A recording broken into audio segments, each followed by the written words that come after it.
Hey guys, welcome back.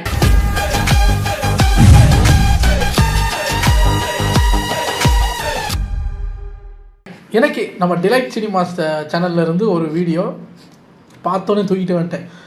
இப்போது 2 நாளைக்கு முன்னாடி நேஷ்னல் அவார்டு லிஸ்ட்டு 72வது நேஷ்னல் அவார்டு லிஸ்ட்டு வந்திருந்தது. ரொம்ப ஷாக்கிங். என்ன சொல்கிறீங்க? ஒரு சிலது பார்க்கும்போது ஓகே அப்படி இருக்குது, ஒரு சிலதெல்லாம் கேட்கும்போது நம்ம தமிழ்லையே என்ன சார். சரி, இந்த ஜூரி யார் யாருன்னு பார்த்தா கலா மாஸ்டர்லாம் ஜூரியில் உட்காந்துருக்காங்க. அந்த ஜூரியில் அவங்க கிட்ட கேட்டால் அவங்க அதுக்கு ஒரு காரணம் சொல்கிறாங்க, ஏன் இதெல்லாம் செலக்ட் பண்ணோம் அப்படின்னு பார்த்தா ராயன் படத்துக்கு கொடுத்து வச்சுருக்காங்க சார். மெய்யழகன் படத்தையெல்லாம் தாண்டி அமரன் படம் 3 அவார்டு வாங்கியிருக்கு போல இருக்குது. மகாராஜாவில் வந்து நம்ம யாராவது சாச்சனா அவங்களுக்கு ஏதோ கிடச்சிருக்கு போல இருக்குது, சப்போர்ட்டிங் ஆக்ட்ரஸ் அப்படின்னு. அது கூட ஓகே. ராயன் பெஸ்ட்டு ஃபில்மா, பெஸ்ட் ஆக்டர் வந்து மம்முட்டி சாருக்கு போயிருக்கு. அதை இன்னொருத்தர் ஷேர் பண்ணுறாரு ஹிந்தியில். தனுஷுக்கு ஹிந்தியில் தனுஷ் மம்முட்டி 3 பேருக்கும் வர வேண்டியது, அதில் மயிரலையில் தனுஷுக்கு இல்லாமல் இவங்க 2 பேருக்கும் போயிடுச்சு. ஆனாலும் கேப்டன் மில்லர் படத்தில் ஸ்பெஷல் மென்ஷன் அவார்டுன்னு சொல்லி தனுஷுக்கு 2, கேப்டன் மில்லருக்கு 1, பெஸ்ட்டு மூவின்னு ராயனுக்கு 1. தனுஷ் அப்படியே மெதக்கிறாரு. இப்போ எல்லாம் அந்த முதல்லாம் நேஷனல் அவார்டுக்கு அந்த இது மரியாதையே போச்சு சார். இப்போ எல்லாம் தெரியுது. போன வருஷம் எப்படி பாலையாக்கு நேஷனல் அவார்டு கொடுத்தீங்க, அப்பவே போச்சு. இந்த அடுத்த வருஷமும் ப்ரூவ் பண்ணிட்டீங்க. நேஷனல் அவார்ட்ஸ் பரிதாபங்கள், அதுதான் வீடியோ. என்ன ஏதுங்கிறத உள்ள போய் பார்க்கலாம். இது ஒரு 8 மினிட்ஸ் வீடியோ இருந்தால டக்குன்னு பார்த்துட்டு புக்குனா போயிடலாம்.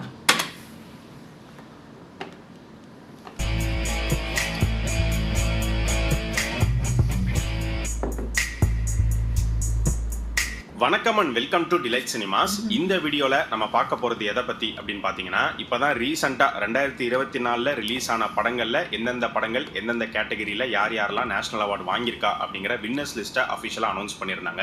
ஸோ அதை பற்றி தான் நம்ம பார்க்க போகிறோம். இப்போ அதை வச்சு ஒரு கான்ட்ரவர்சியே போயிட்டுருக்கு. என்னங்க இந்த படங்களுக்குலாம் அவார்டு கொடுத்துருக்காங்க, யாருங்க ஜூரியாக இருந்தா அப்படிங்கிற மாதிரிலாம் பேசிகிட்டு இருக்காங்க. கேள்வியும் கேட்குறாங்க, ஒரு பக்கம் ட்ராலும் பண்ணிட்டு இருக்காங்க. இந்த வின்னர்ஸ் லிஸ்ட் வந்து பார்க்கும்போது எனக்கு பெரிய ஷாக்கிங்காலாம் இல்லை. ஏன்னா அவார்டுக்கான மரியாதை போச்சு அப்படிங்கிறது இப்போ புதுசாக ஒன்றும் நடக்கல. ரீசெண்ட் டைம்ஸாகவே ரொம்பவே மாறிடுச்சு. அது உள்ளூர் அவார்டாக இருக்கட்டும், வெளியூர் அவார்டு. புஷ்பா 2க்கும் ஏதோ கொடுத்துருக்காங்க போல இருக்கு. சரியா தெரியல, ஏதோ மீம்ஸ் பார்த்து அது உண்மையானு கூட தெரியல. எதுக்கு பெஸ்ட் காஸ்டியூம் சொன்னல, அவர் சாரி கட்டி வந்தா கொடுப்பாங்க, கொடுத்துட்டாங்க. முன்ன இருந்த மாதிரி இல்லை, தரம் மாறிக்கிட்டே வருது அப்படிங்கிறது எல்லாராலையுமே வந்து ஃபீல் பண்ண முடியுது. So national award winners, award வாங்கின எல்லாருக்குமே வாழ்த்துக்களை சொல்லிட்டு டேரெக்டாக இப்போ டாபிக் உள்ள போயிடலாம். நம்ம தமிழ் சினிமா எடுத்துக்கிட்டோம் அப்படின்னா யார் யாரெல்லாம் அவார்டு வாங்கியிருக்கா அப்படிங்கிறத பார்த்துருப்பீங்க.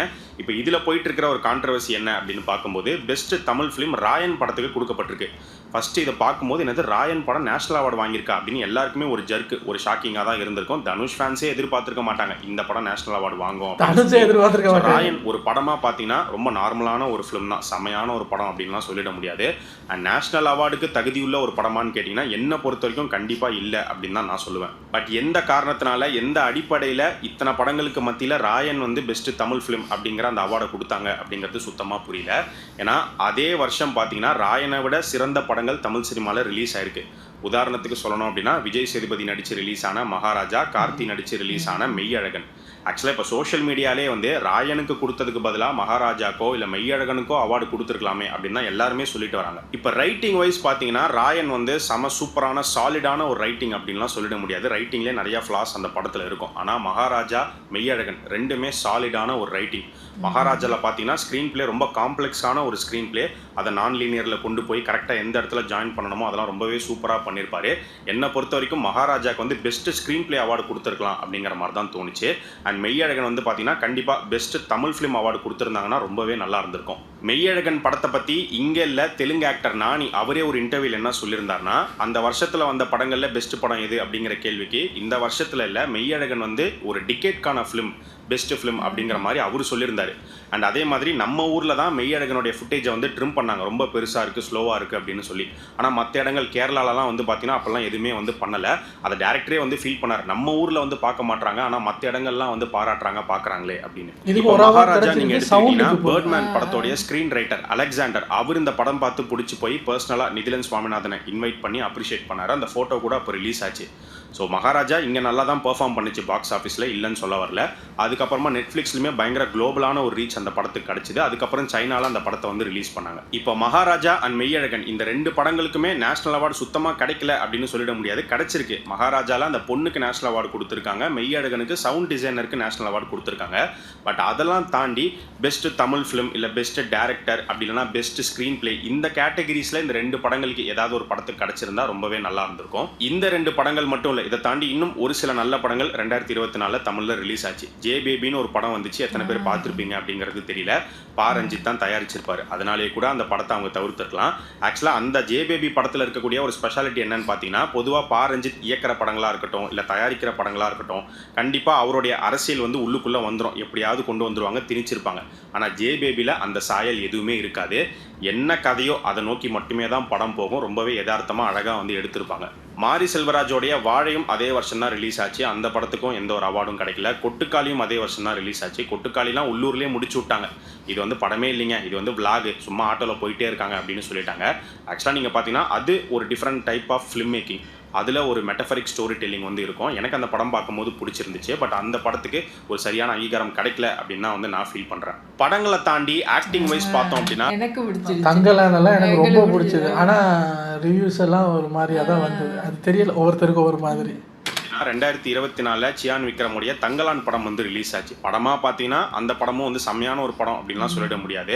பட் அதில் சியான் விக்ரம் அவருடைய ஸ்க்ரீன் ப்ரெசன்ஸ், அவருடைய ஹார்ட் ஒர்க்காக இருக்கட்டும், அவர் மெனக்கெட்ட விஷயங்கள், அவருடைய லுக்கு எல்லாமே ரொம்ப நல்லா இருக்கும். ஸோ அவருக்கு ஏதாவது ஒரு அவார்டு கிடச்சிருந்தா ரொம்ப நல்லா இருந்திருக்குமே அப்படின்னு சொல்லி நிறைய பேர் வந்து இப்போ ஃபீல் பண்ணிட்டு இருக்காங்க. எந்த அடிப்படையில் எப்படி படங்களை செலக்ட் பண்ணி அவார்டு கொடுத்துருக்காங்க அப்படிங்கிறது சுத்தமாக புரியல. தமிழ் சினிமாவை பொறுத்த வரைக்கும் கலா மாஸ்டர், EV கணேஷ் பாபு இவங்க தான் வந்து ஜூரியாக இருந்து இவங்க தான் வந்து செலக்ட் பண்ணியிருக்காங்க. ஸோ அப்படி செலக்ட் பண்ணி தான் ராயனுக்கு வந்து பெஸ்ட் தமிழ் ஃபிலிம் வந்து கொடுத்துருக்காங்க. ஆக்சுவலாக பார்த்தீங்கன்னா இப்போ அவார்டு வந்து நிறைய பேர் வந்து கொடுப்பாங்க. சில டிவி சேனல்ஸ் வந்து அவார்டு கொடுப்பாங்க, மேகசின்ஸ் வந்து கொடுப்பாங்க. அதெல்லாம் தாண்டி நேஷனல் அவார்டு அப்படிங்கிறது கவர்மெண்ட், இந்தியன் கவர்மெண்ட் சார்பாக கொடுக்கப்படுற ஒரு அவார்டு. அப்படி இருக்கும்போது ராயன், புஷ்பா இந்த மாதிரி படங்களுக்குலாம் ஆக்சுவலாக கொடுக்கவே கூடாது. ஏன்னா இதெல்லாம் வந்து பார்த்தீங்கன்னா கிட்டத்தட்ட வந்து ஒரு ரவுடிசம், கேங்ஸ்டர் இந்த மாதிரி டெம்ப்ளேட்டில் வரக்கூடிய ஒரு ஃபிலிம்ஸ். இப்போ புஷ்பாலெல்லாம் வந்து ஹீரோ கவர்மெண்ட்டுக்கு எதிராக வேலை செய்கிற ஒரு நபர் தான், செம்மரம் கடத்துற மாதிரி காட்டுறாங்க, கேங்ஸ்டர். அந்த படத்துக்கு நீங்கள் அவார்டு கொடுக்குறீங்கன்னா அப்போ இந்தியன் கவர்மெண்ட்டே அந்த மாதிரி படங்களை ஆதரிக்குதா அப்படிங்கிற ஒரு கேள்வி தான் வருது. இப்போ ராயனும் பார்த்தீங்கன்னா ஒரு லோக்கல் ஏரியா, அங்கே இருக்கக்கூடிய ஒரு சில கேங்ஸ்டர்ஸ், அதுக்குள்ளே நடக்கிற ஒரு சம்பவம், அப்படி தான் வந்து படம் எடுக்கப்பட்டிருக்கும். இப்போ ராயனுக்கே இவங்க நேஷனல் அவார்டு கொடுத்துருக்காங்கன்னா அப்போ அடுத்து நிலவுக்கு சொல்ல முடியாது. அடுத்த வருஷம் பெஸ்ட் டைரக்டர் நீக், பெஸ்ட் மூவி நீக், பெஸ்ட் புதுமுக நடிகர் நீக், ஹீரோ அப்படின்னு எல்லாம் அங்கே வந்தாலும் வரும். இப்போ ரீசெண்டாக தான் விகடன் அவார்ட்ஸ் பற்றி நம்ம சொல்லியிருந்தோம். டியூட் படத்துக்குலாம் அவார்டு கொடுத்து வச்சிருக்காங்களே அப்படின்னு. இப்போ சொல்ல முடியாது, டியூட் வந்து நேஷனல் அவார்டு வாங்குறதுக்கும் நிறைய வாய்ப்புகள் இருக்குன்னு நினைக்கிறேன். ரொம்ப முற்போக்காக யோசிச்சு ஒரு நல்ல கருத்தை இந்த படத்துக்குள்ள சொல்லியிருக்காங்க அப்படின்னு கூட அவார்டு கொடுக்கலாம். தெலுங்குல பார்த்தீங்கன்னா புஷ்பா 2 படத்துக்கு best screen play, best costume design அப்படின்னு சொல்லி அவார்டு கொடுக்கப்பட்டிருக்கு. புஷ்பா 2லாம் கன்ஃபார்மாக நேஷனல் அவார்டு வாங்குங்கிறது முன்னாடியே எதிர்பார்த்த ஒரு விஷயம் தான்.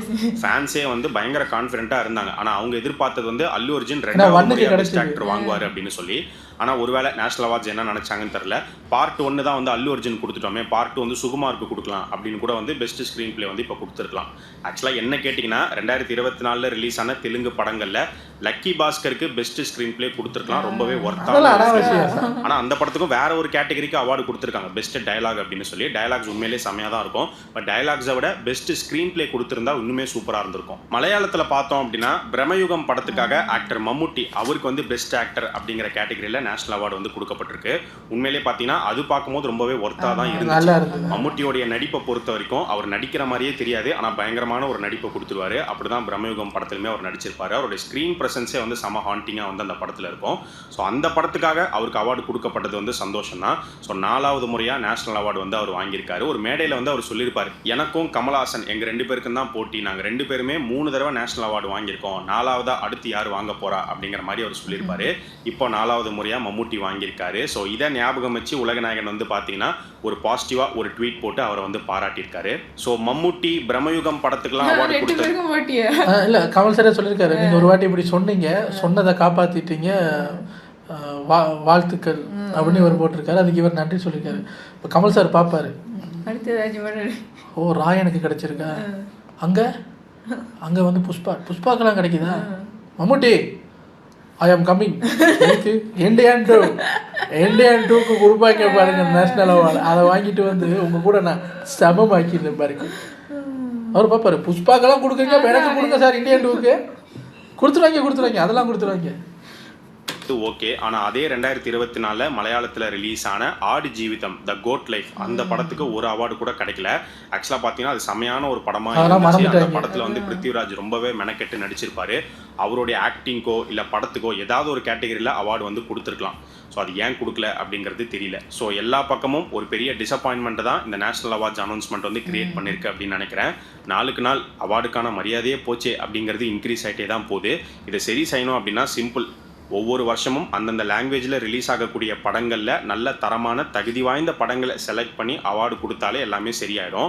அப்படி நடக்காமல் மிஸ் ஆகும்போது கண்டிப்பாக ஆடியன்ஸ் வந்து பேச தான் செய்வாங்க, கேள்வி கேட்க தான் செய்வாங்க. ஸோ இதுக்கப்புறமா கண்டக்ட் பண்ணுற வரக்கூடிய அவார்ட்ஸாவது வந்து இம்ப்ரூவ் ஆகுதா இல்லை இன்னும் டவுன் கிரேடில் போக போதா அப்படிங்கிறத நம்ம பார்க்க தான் போகிறோம்.